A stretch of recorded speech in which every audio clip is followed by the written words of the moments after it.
creativity that is out there that we see across Unbound, and actually give some voice to the scale of this innovation that is not only driving our economy, but also helping us to address some of our social issues. And that really leads me to the second part of my agenda around shaping tomorrow's city today. Because we all know that that pace of change is, whilst exciting and creating that economic growth, it also creates challenges in terms of taking people with us. And I'd like to reflect on the fact that within the UK today, largely we have a very diverse population, which is brilliant. But within that population, we have some 17 million people who, in reality, their jobs over the course of the next 10 years, 15 years, 20 years will fundamentally change. And therefore, my call and the call of many is how do we use technology not only to create that economic growth, but use technology to help reshape us. Gone are the days when we had an education for life. We now need a skills agenda that deals with sort of like a skills MOT. Now, that language is not a language that fundamentally motivates people. And therefore, one of the challenges is how do we connect? How do we use technology to connect with such a diverse workforce?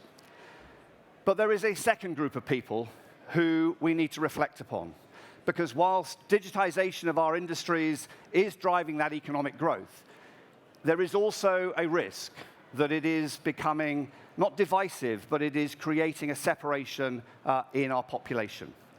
And as of today, we have 11.9 million people in this country who do not have the essential digital skills. Now, what do I mean by that? I mean by the ability to go online, the ability to use your mobile phone to do a transaction, to do a communication. Skills that probably all of us here take for granted. But there are 11.9 million people in this country, up from 11.3 million people last year, who do not have those skills. And therefore, as a society, how do we use technology to engage with those individuals? Now, you may immediately think, well, they're all people over 65. I'm not one of them yet, but I will be soon. Yes, there are quite a large number of our older members of the population. But the analysis shows that of those 11.9, 15% are under the age of 20, mainly from more deprived areas. There's also a huge cohort of those who are more disadvantaged, physically impaired in some ways. So how do we embrace technology so that it is more inclusive?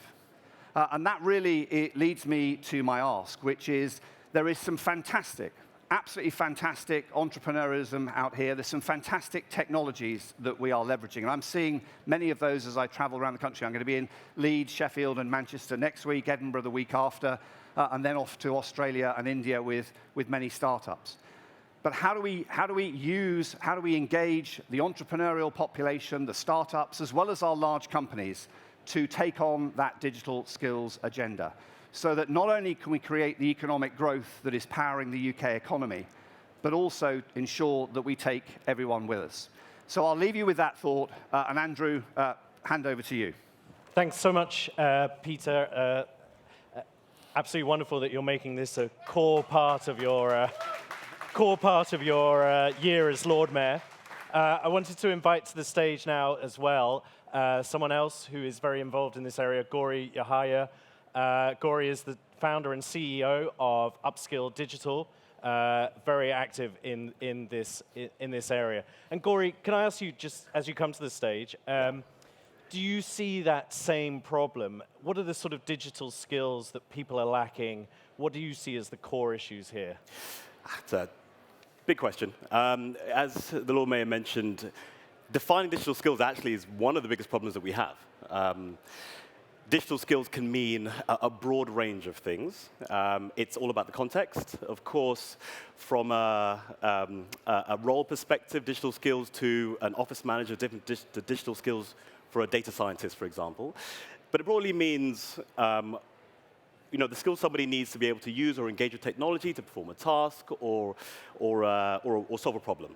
And the Lord Mayor kind of highlighted two different areas of issues we have, which is the inclusion part, where a lot of people don't have access to either good broadband or ability to really learn how to transact online, be safer online. Then the other side is there's a changing world of work where individuals now need better skills or different skills to be able to engage in new jobs that have been created. So the problem is broad. It's quite wide, but I think what we're trying to do today is talk about how we can solve that in the different areas in different ways and look at the organizations that can help us do that. Yeah. You've both identified motivation here as a core issue. What is stopping people getting motivated to get skilled up digitally, and what are the barriers that are still existing that are just stopping people from doing what they need to do in this area? Maybe Peter first. Well, I mean, at the end of the day, the barriers, if you like, reflect the different populations. So if you take the inclusion agenda that Gori, and we've mentioned, I mean, the motivation there is in some cases ignorance. All right, they don't know how. And we take it for granted that people are being encouraged to do it. I mean, when my kids sort of show me some of the things I don't know how to do. So there's that ignorance and that fear of asking the question. There is also an element where we have, across the country, we have got people who haven't got physical access. They can't afford the data. Again, we take that for granted. So to what extent do we create ubiquity in access to the internet? But then there's sheer motivation, because we hear, particularly in the media, a lot of negative stories about fraud and about corruption, and that's not good. And it leads to a society that says, well, actually, I don't want to engage in this. Yeah. And therefore, the language we use, and I'm not necessarily the best person to articulate that, but the language we use in engaging people, in articulating the benefits of digitization, both from a health perspective, from education, engaging in finance, but your passions, alongside some of the risks that exist, because we shouldn't shy away from the risks. And I've seen some great technology out there, around the display.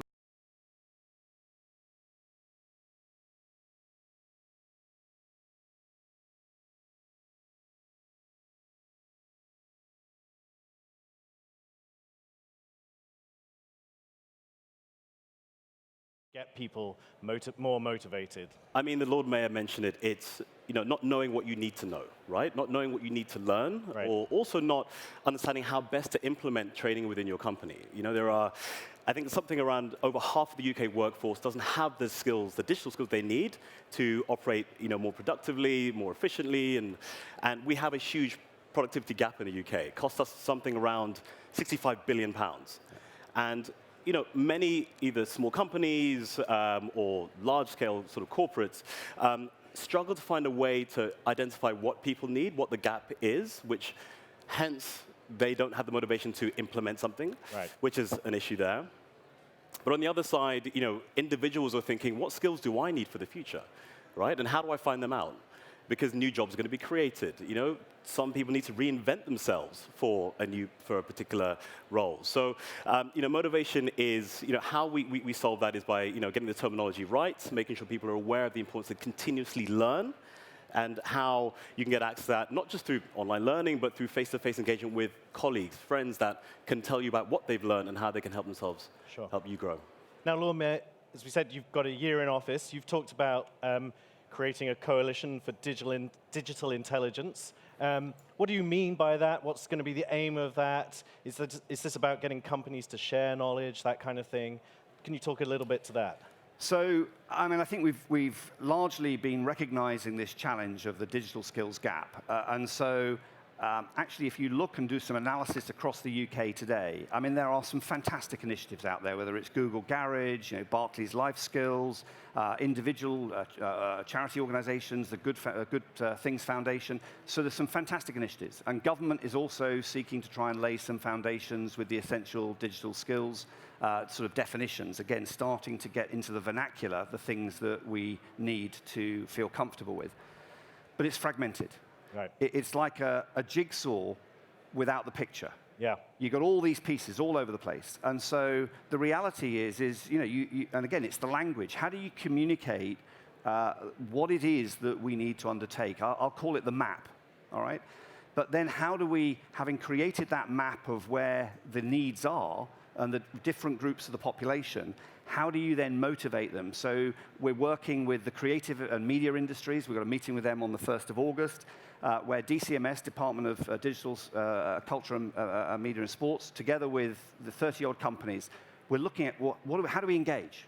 How do we engage? What are the programs? How do we get across to the population? But how do we then map them and point them to these initiatives that are out there? Many of them are free. Most of them are free. Whether you're repurposing libraries or accessing business facilities and getting people on board. So it's very much a coalition that is recognizing that this is a universal challenge. This is not going to get solved by individual initiatives. Yes, in the delivery, but there needs to be more cohesion around that. And so it's great. We've got now 30 or 40 companies. We're growing, and the aim is to do that across the country, so that this is not just a London-based issue. It actually is a national issue. And I guess the sort of people we've got in the audience today could get on board and help with that. I mean, how much responsibility should there be on tech companies to do some of this education and upskilling that's needed? Maybe a question for both of you there. Well, if I may start by saying, look, let's start by saying it is a responsibility of all business, all right, in the first instance, and two categories. Their own employees, so as Gori was saying, how are you creating a culture within your workplace as part of an ongoing culture of sort of education? And I don't mean it in an education sense, but as a way of learning about where the business is going, the skills you need, and not being fearful of it. I don't know what the skills will be that we need in 10 years' time. Right. So that ambiguity, that lack of unknown shouldn't faze us. But the second is, for businesses, how are you engaging with your customers? There's some great product out there, really, really great product, but how are you working with your customers so that they can engage in it both for the benefit and the risk? So that's the first part. Technology can really play a part in it.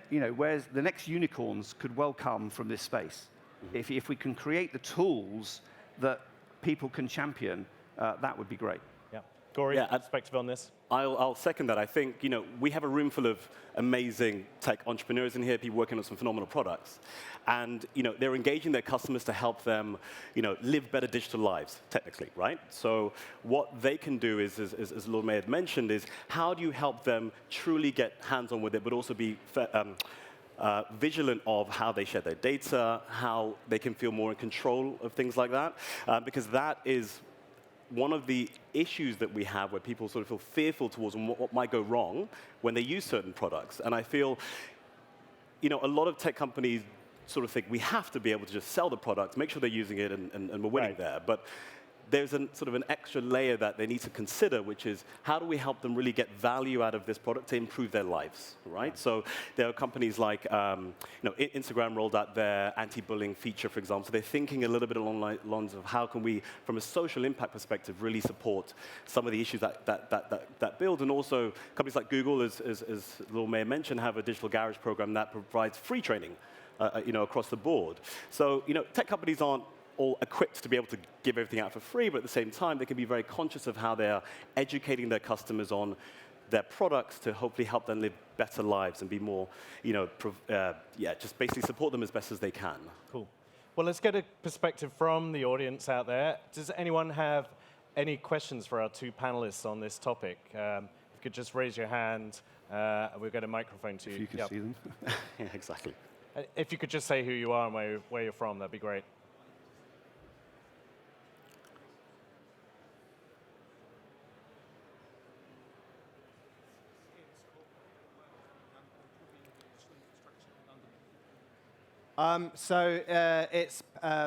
Your name is Patrick wants to know about the scale and scope of the work that's being done to improve the digital infrastructure in London and throughout the UK. So I can talk a little bit about, obviously, the City of London, and particularly, creating access to free Wi-Fi. Obviously, the whole question of moving up to 5G, we're starting to pilot that. That's a different political issue. I'm not going there. But in all seriousness, the importance of actually creating that framework. But it is an issue because there are 16% of that 11.9 million people physically don't have access, and that's largely in the more rural parts. But we also have dead spots across cities. So we are having to work with the telecoms companies really to promote what I would call ubiquity in Wi-Fi, because ultimately, in the same way we treat water as a commodity that we all take for granted, we have access to, realistically, in the 21st century, we need to create that. So we have a gap physically, and certainly that is something that the city is obviously seeking to address in the square mile, but that's just a small part. But we're working with government to sort of push that agenda, particularly in the more rural areas. It's a great question. Any other questions from the audience that Mark can help with? Yeah, there's a lady on the front row here. Hi, thank you so much to the panel. My name's Amy and I'm from WPP. It's very interesting that you described kind of digital access kind of like a commodity like water. And I'm wondering, to what extent do you feel like in the future digital access will almost be like a fundamental human right, perhaps in the UK at least? Well, I mean, again, I'll go and then Gori can make a comment. Look, the speed of change is one of the challenges that we're facing in the sense that realistically over 2 or 3 decades, we've seen massive migration towards the digitization of our industries. And the issues of data privacy and data management, these are all issues that are being debated. But I'm not sure there's a clear understanding of where we go. And there are certainly different practices around the world. One of the most interesting was in Estonia a few weeks ago. And of course, their government decided to digitize their economy through digital identity, digital education, digital healthcare, digital finance. And for the first 4 or 5 years, they had a real uphill battle with the population. But once they got over the hurdle of the fact that ultimately you own your own data. So whilst government and public authorities and others will collect it through whether it's cameras on the streets, et cetera, you ultimately own any data that is attached to you and your individual identifier. And as long as we respect that and develop policies to respect that, then that's the way I think we need to go. And that's the role that the UK could play in a 21st century world where actually we do not have standards in this area.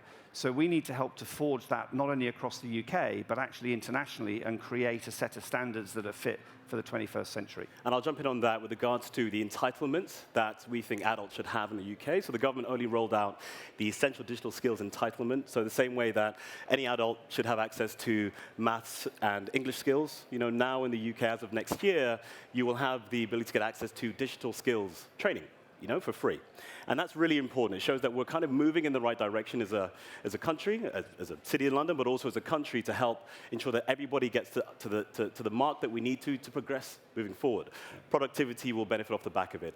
Our digital consumption will benefit, the economy will benefit as well. So there are steps being taken to ensure everybody has the level that we need, but at the same time, it also takes a lot of the businesses in this room, larger corporates, to invest in ensuring that we move the dial of digital skills in the UK so that we can become, look at this as more of an opportunity. For us as the digital age comes along, adults can create some really interesting products, but also, communicate better, live better lives, and hopefully we'll improve off the back of that. Peter, you cited Estonia there. Are there any other, and you travel a lot, are there any other countries or cities that are really getting this that we can learn from here in the UK? Well, there are learnings all over the world. And I mean, I've just got back from China. And I don't fully understand all of their practices, but they do use a lot of their biometric data that they're gathering, all right, for beneficial purposes. There are also privacy issues. But it's not for us to dictate on other countries. But there are some great examples. I mean, Ping An, which is one of the big Chinese insurers. I mean, it's fantastic what they're doing with that data to help individuals from a healthcare insurance perspective. I mean, it really is quite revolutionary. Yeah, it's extraordinary. So there are some great examples, and part of it is sharing the best examples, but also working across cultures, across countries, to also, as I said, deal with some of the privacy issues and some of the challenges. So that's one that I was really taken by. Estonia, as I said, stands out as probably one of them. Singapore, again, they've created a very structured, skills-based workforce, and again, we can learn from that. So it is a question of learning, but encouraging some of our startups and particularly ed-tech businesses here, happy to take you on some of the international visits, particularly if you've got product that we could help you promote internationally. Great. Well, there's an invitation. Get a free trip with the Lord Mayor out to all around I didn't the say it world. was free. Unfortunately, we're out of time. It's a fascinating topic. Thank you so much for fitting us into your busy schedule, both of you. And please give us, the two of them, a big round of applause. Thanks very much. Really good, very good, very good. Nice one. Thank you. Thank you.